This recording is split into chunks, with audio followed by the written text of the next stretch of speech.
বলো বলো তো, রাজপণ্ডিত সেই যে গেল তো গেলই। কি জানি বাবা, সোনা শোধন করতে যে এত সময় লাগে কার বাবা জানত। চিন্তা করবেন না মহারাজ, যজ্ঞের স্বর্ণমুদ্রা শোধন বলে কথা। এই তুমি থামো তো, তখন থেকে শুধু একই গান শুনিয়ে যাচ্ছে, চিন্তা করবেন না, চিন্তা করবেন না। আরে এদিকে যে শুভ সময় উত্তীর্ণ হয়ে যাচ্ছে। শুধু কি সময়, আকাশ জুড়ে মেঘের ঘন ঘটা কি লক্ষ্য করেছেন মহারাজ? আমার তো মনে হয় খানিকক্ষণের মধ্যেই বৃষ্টি এসে পড়বে। তাই তো, সে তো যজ্ঞের আগুন টাগুন সব নিভিয়ে দেবে। কিন্তু কিন্তু রাজপণ্ডিত কোথায় গেল? এই তো, এই তো।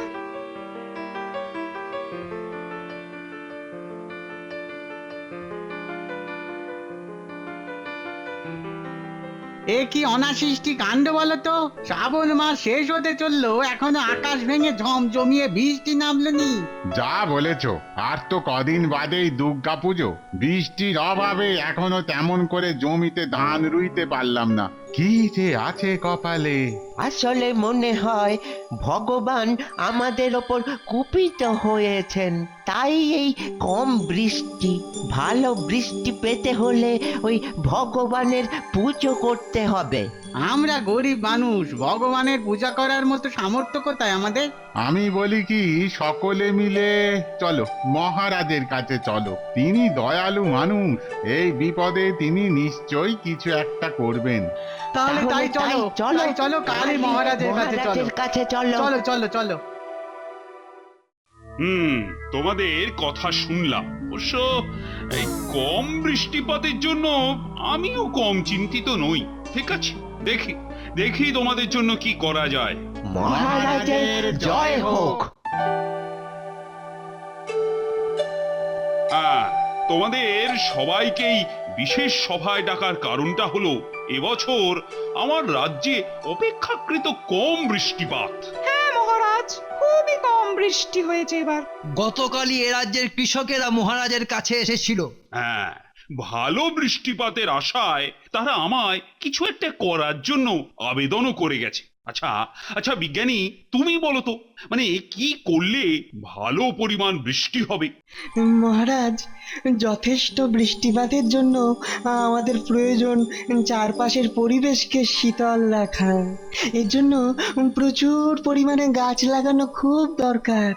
কারণ বিজ্ঞান বলছে বেশি পরিমাণ সবুজ বৃক্ষই পারে পর্যাপ্ত পরিমাণ বৃষ্টির কালো মেঘকে টেনে আনতে। খুব ভালো প্রস্তাব। মন্ত্রী মন্ত্রী তাহলে কাল থেকেই ওই বৃক্ষরোপণের ব্যবস্থা শুরু করো। হ্যাঁ, মহারাজের আদেশ শিরোধার্য। কিন্তু মহারাজ, অপরাধ না নিলে বলি যে এ সেই গাছে কাঁঠাল গোঁপে তেলের মতো গল্প হয়ে গেল না। বিজ্ঞানীর কথা মতো এখন গাছ পুঁতলে সে গাছ যখন বড় হয়ে বৃক্ষ হবে তখন বৃষ্টি হবে, কিন্তু এ বছরটা কি করে বৃষ্টি হবে সেটা তো বলতে পারলো না। বাতাসের গতি প্রকৃতি আর আকাশে আংশিক কালো মেঘের আনাগোনা দেখে অনুমান করা যায় যে আগামী ৮-১০ দিনের মধ্যেই যথেষ্ট বৃষ্টি নামবে। আবার অনুমান? তুমি কেমন বিজ্ঞানী হে? হ্যাঁ, শুধু পরিকল্পনা আর অনুমান। বৃষ্টি কবে হবে সেটা বলতে পারো না? হ্যাঁ, আচ্ছা কি করে বলবে?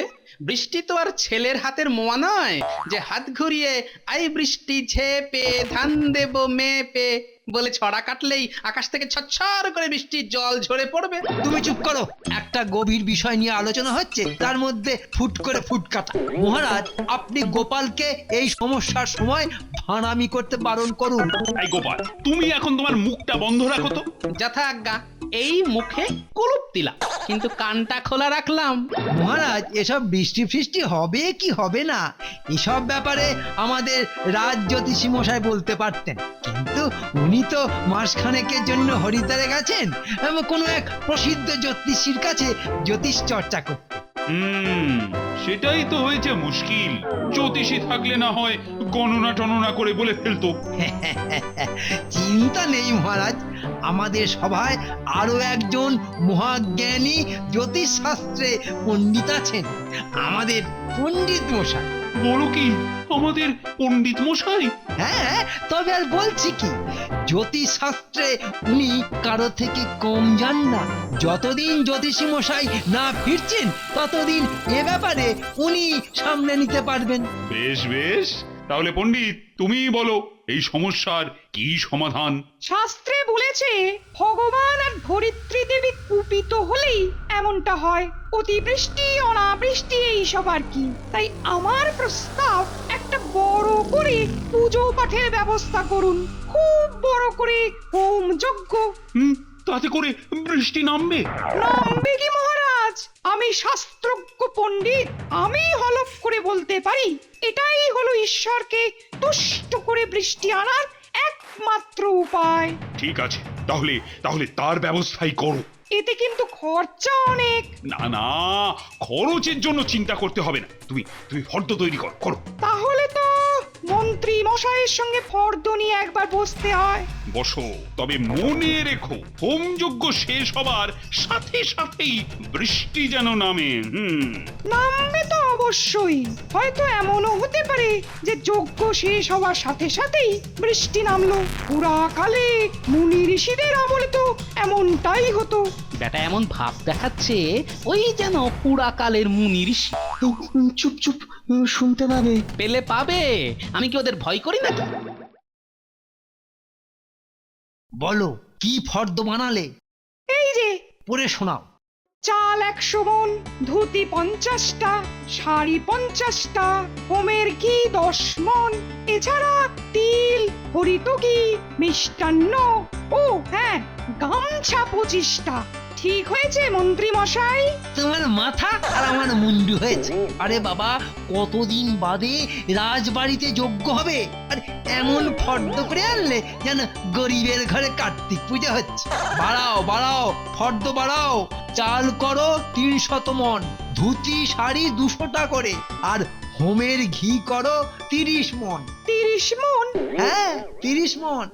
এর মধ্যে অর্ধেক দোকানিকে বিক্রি করে দেবো। সে করুন, ক্ষতি নেই, কিন্তু এতে আমার লাভ। লাভ?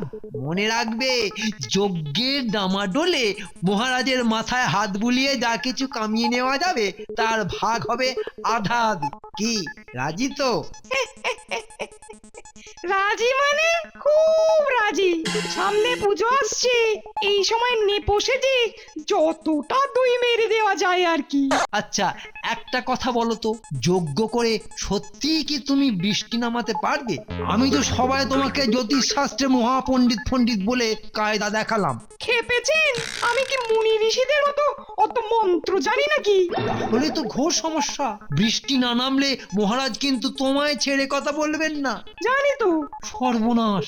তাহলে এত বড় ঝুঁকিটা তুমি নিচ্ছ কেন? ওই যে বিজ্ঞানীর কথার উপরে ভিত্তি করে। বিজ্ঞানী কি বলেছে মনে নেই? আগামী 8-10 দিনের মধ্যেই যথেষ্ট বৃষ্টি নামবে। আমি তাই স্থির করেছি যজ্ঞের আয়োজন আর দিনক্ষণ স্থির করতে করতেই 6-7 দিন লাগিয়ে দেবো। তারপর যজ্ঞ শেষ হতে হতে আরো 2-3 দিন, মানে গিয়ে দাঁড়ালো ওই 8-10 দিন। হ্যাঁ, এমনও তো হতে পারে যে সকলে দেখলো যজ্ঞ শেষ হলো আর ঝমঝমিয়ে বৃষ্টি এলো। কেমন? আহা কি মতলব! ঝড়ে বক মরল আর ফকিরের কেরামতি বাড়লো। সাবাস রাজপণ্ডিত, সাবাস! আমার আমার নেপো চাঁদের। কি বুদ্ধি, কি বুদ্ধি! তা নেপো সেজে দই যদি মারতে হয় তাহলে ফর্দে আর একটা জিনিস যোগ করো। কি? 1000 স্বর্ণ মুদ্রা। 1000 স্বর্ণ মুদ্রা? দুজনে পকেটে পুরবা। বলো কি 1000 স্বর্ণ মুদ্রা? আগে হ্যাঁ মহারাজ। তা যজ্ঞে এতগুলো স্বর্ণ মুদ্রা কি কাজে লাগবে? একবার করে ওম ধুমায়িত নমঃ বলে একটা একটা করে স্বর্ণ মুদ্রা যজ্ঞের আগুনে ফেলতে হবে। স্বর্ণ মুদ্রা আগুনে পুড়ে ছাই হয়ে যাবে ঠিকই, কিন্তু সৃষ্টি করবে ধোঁয়া। 1000 স্বর্ণ মুদ্রার সম্মিলিত সোনালী ধোঁয়া গিয়ে ঢেকে ফেলবে সোনার বরণ সূর্যকে। সারা আকাশ ঢেকে যাবে কালো অন্ধকারে, আর তখনই শুরু হবে শ্রাবণের বাড়িধারা। আহা! রাজপণ্ডিত, কি গভীর তোমার শাস্ত্র জ্ঞান! আচ্ছা আচ্ছা কবে শুরু করবে তাহলে যজ্ঞটা? মহারাজ আজ তো সোমবার, সামনের বুধবারের পরের বুধবার যজ্ঞ শুরু হবে। যজ্ঞ চলবে 2 দিন ধরে। তাহলে মন্ত্রী যজ্ঞের কথা ঘোষণা করে সারা রাজ্যে ঢেনা পিটিয়ে দাও। হ্যাঁ, প্রজারা সবাই যেন দেখতে আসে এই যজ্ঞ, যেন বুঝতে পারে তাদের মঙ্গলের জন্য এই রাজা কতখানি করতে পারে। জয় মহারাজ কৃষ্ণচন্দ্রের জয়। শোনো, আমি 1000 নকল স্বর্ণ মুদ্রা বানাতে দিয়েছি। ঠিক সময় ওটা চলে যাবে তোমার বাড়ি। যজ্ঞের দিন খুব সাবধানে ওগুলো থলিতে ভরে যজ্ঞস্থলে নিয়ে সুকৌশলে আসলের সাথে পাল্টাপাল্টি করে নেবে, বুঝেছো? বুঝেছি। নকল স্বর্ণ মুদ্রা যজ্ঞের আগুনে পুড়ে ছাই হবে, আর আসলগুলো আসবে আমাদের ট্যাঁকে। সামনের দুর্গাপুজোটা বেশ ভালোই কাটবে আমাদের। যা বলেছেন সবই আপনার বুদ্ধি। তবে যজ্ঞস্থলের হাত ছাপায়ের কাজটা কিন্তু খুব সাবধানে সারতে হবে। মনে রাখবে, ওই পেট মোটা গোপাল কিন্তু আশেপাশেই থাকবে। আপনি কোনো চিন্তা করবেন না মন্ত্রী মশাই, মন্ত্র উচ্চারণের মধ্যেই এমন শাস্তি দেবো না, গোপাল তো গোপাল, শিবের বাবাও না টিট্টি পর্যন্ত পাবে না। জানো গোপাল, আমার না খুব কষ্ট হচ্ছে। আমাদের মহারাজ বিজ্ঞানের উপর ভরসা রাখতে না পেরে শুধুমাত্র রাজপণ্ডিত আর ওই মন্ত্রীর কথায় সেই ধর্মের হাড়ি কাঠেই মাথা গলালেন। আচ্ছা আচ্ছা, তুমি কি বিশ্বাস করো যে হোম যজ্ঞ করে বৃষ্টি নামানো যায়? কি আর করবেন বলুন, আমরা সকলেই যে রাজকর্মচারী। তবুও তো আমি বিজ্ঞানী, তাই মহারাজের এই অপব্যয়টা কিছুতেই মেনে নিতে পারছি না। আচ্ছা আচ্ছা, তুমি বলো গোপাল, যজ্ঞের হুজুগে জলের মতো যে টাকা খরচ হচ্ছে, সেই টাকায় কত ভালো কিছু করা যেত। হ্যাঁ, আরে বাবা, আমি তো বলেছিলাম যে বৃষ্টির জন্য কয়েকটা দিন অপেক্ষা করতে, তা না। রাজপণ্ডিত, তাহলে শুরু করো। হ্যাঁ হ্যাঁ মহারাজ, শুভ সময় আসন্ন, এইবার শুরু করব। মহারাজ স্বর্ণমুদ্রা। এই নাও, পুরো 1000 আছে এতে।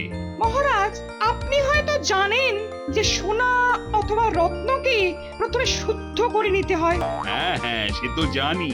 তাহলে তো আমার একটি ঘর লাগবে মহারাজ, যে ঘরে বসে আমি নিরিবিলিতে এই স্বর্ণ মুদ্রাগুলিকে শোধন করে নিতে পারি। ঠিক আছে, তুমি আমার শয়নকক্ষে যাও, নিরিবিলিতে শোধন করে নিয়ে এসো। হ্যাঁ, যাও।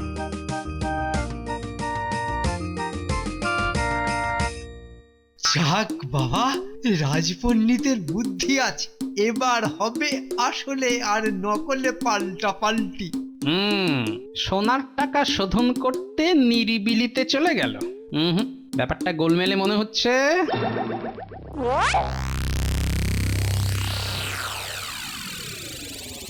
কিরে, কি করতে হবে বুঝতে পেরেছিস তো?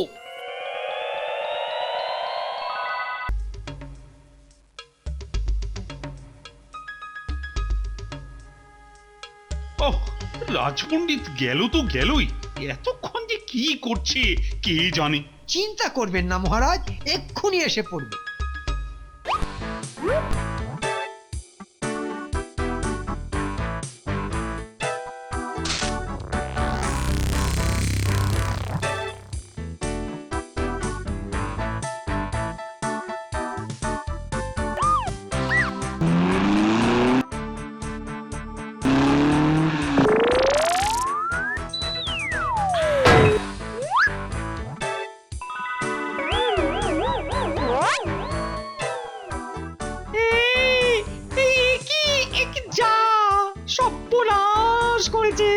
গোপালের খুদে বাহিনী যে নকল থলিটা নিয়ে পালালো। হায় হায় হায় হায় হায় হায় হায়, এখন আমি কি করি? চুরি গেছে বলে মহারাজের কাছে নালিশটাও যে করা যাবে না, তাহলে তো কেঁচো করতে সাপ বেরিয়ে পড়বে। হায় হায় হায় হায় হায়।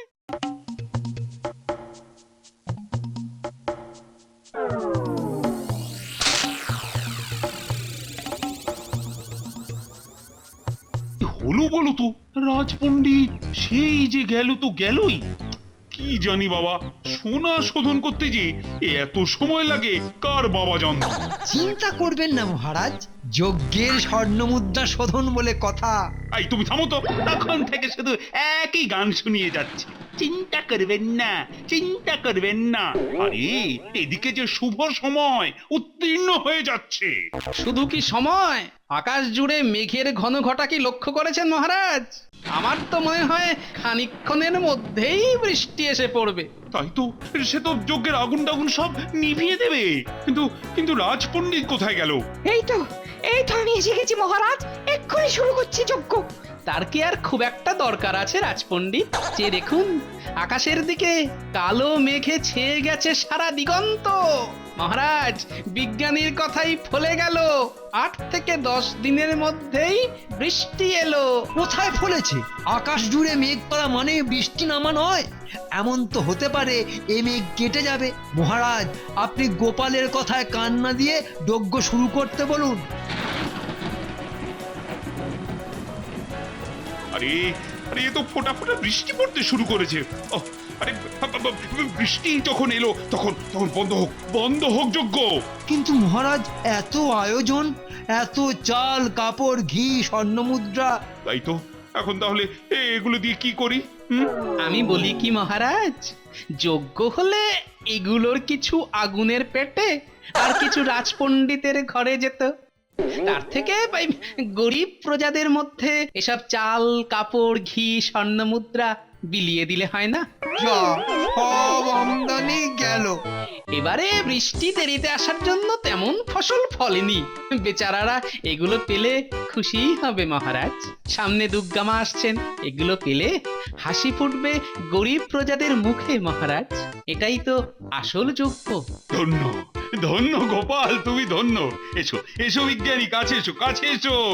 মহারাজ, অনুমতি পেলে আমি কারো কারো উদ্দেশ্যে কিছু কথা বলবো।